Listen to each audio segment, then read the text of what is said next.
Lionel Andres Messi, club থেকে জাতীয় দল, যার অর্জনের আর কিছুই বাকি নেই।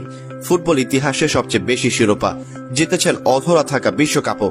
তবু ক্যারিয়ারের শেষ লগ্নে এসেও মেসি যখন মাঠে নামে, এরপরেও তা যেন কোনো রেকর্ডই হয়ে যায়।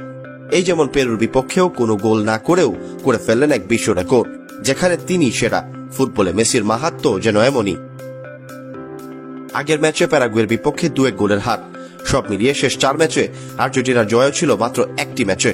স্বভাবতই বিশ্ব চ্যাম্পিয়ন হিসেবে আলবিসেলেস্তেদের এমন পারফরম্যান্সে হতাশ ছিল ভক্তরাও, নিন্দুকেরাও পেয়েছিল সমালোচনার সুযোগ। যদিও দক্ষিণ আমেরিকা অঞ্চলের বিশ্বকাপ বাছাই পর্বে পয়েন্ট টেবিলের শীর্ষে ছিল আর্জেন্টিনাই, তবুও বিশ্ব চ্যাম্পিয়নদের সাম্প্রতিক এই পারফরম্যান্স নিয়ে প্রশ্ন উঠেছিল বেশ। তবে কি ফুরিয়ে গিয়েছে স্কলানির দলের জাদু? ঘরের মাঠে তাই সব সমালোচনার জবাব দিতেই মাঠে নেমেছিল আর্জেন্টিনা, যেখানে ম্যাচে প্রথম হাফে বেশ কিছু সুযোগ সৃষ্টি করেও গোল আদায় করতে পারেনি স্বাগতিকরা। সবাই যখন ভেবেই বসেছিল আবারও পয়েন্ট হারাচ্ছে আর্জেন্টিনা, ঠিক তখনই ত্রাতার ভূমিকায় এগিয়ে আসলো সেই লিওনেল মেসি। ক্যারিয়ারের পরন্ত বেলায় এখনো যেন তিনি এই দলের সবচেয়ে বড় তারকা। 55 মিনিটে পেরুর 4 থেকে 5 জন ডিফেন্ডারের মাঝ দিয়ে যে অ্যাঙ্গেলে তিনি বলটা বাড়িয়ে দিলেন লাউতারো মার্টিনেজের দিকে, তার চেয়েও দৃষ্টিনন্দন ভাবে পেরুর জালে বল প্রবেশ করালেন এই স্ট্রাইকার।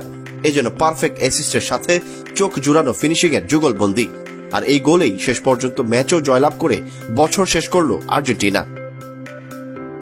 অন্যদিকে লাউতারো মার্টিনেজের গোল সহায়তা করে মেসি বনে গিয়েছেন আন্তর্জাতিক ফুটবলে সর্বোচ্চ অ্যাসিস্টের মালিক। তার সমান 58 অ্যাসিস্ট নিয়ে আপাতত যৌথভাবে এই রেকর্ডের শীর্ষে আছেন আমেরিকার ফুটবলার ডোনোভান। মজার ব্যাপার, এই দুজনের পরেই দেশের জার্সিতে 57 অ্যাসিস্ট নিয়ে সেরা 3-এ আছেন নেইমার, যিনি ব্রাজিলের হয়ে ম্যাচ খেলেনি তাও অন্তত 1 বছরের উপরে।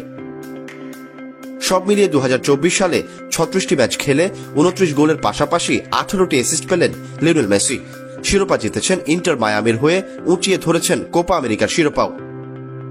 অন্যদিকে এবছরে মোট 16 ম্যাচ খেলে 13 ম্যাচে জয় পেল আর্জেন্টিনা, যার মধ্যে হার মাত্র 2 ম্যাচে আর ড্র করেছে 1টি ম্যাচে। জিতেছে টানা দ্বিতীয়বারের মতো কোপা আমেরিকার শিরোপাও।